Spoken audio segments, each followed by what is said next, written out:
I've heard John Maxwell talk about the power and necessity of thinking for a leader. Now, John Maxwell, like me, is a pastor, has come from that background.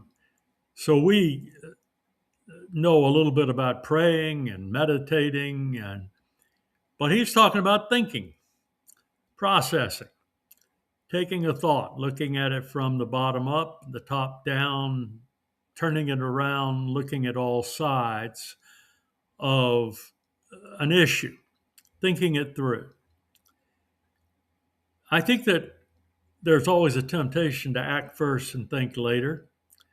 There's a temptation to underthink, and just as strong as the temptation to overthink something. Some things should not be overthought, but I think that our greater temptation is to underthink the things that really need to be thought through.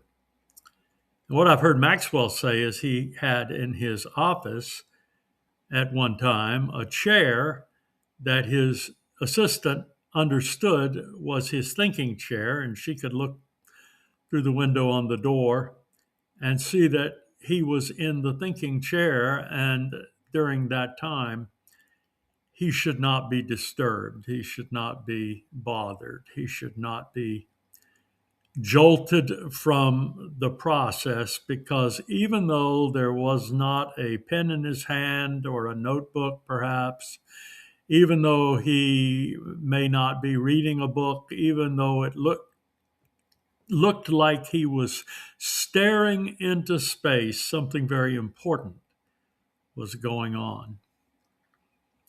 And I'm suggesting to you today, as your coach or your mentor or just somebody that you're passing through, that you dedicate space and time to thinking, that you do not consider a waste of time, that you do not consider time lost, but that you consider time well spent.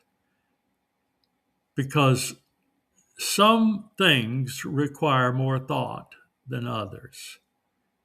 And sometimes it just has to be the quiet place where you do that.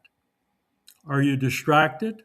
I've just recently done a post on highly distracted people and deep thinking for highly distracted people. But what I'm saying to you is whatever it takes, whatever it makes a chair for you, it might be a walk, do it and think about it.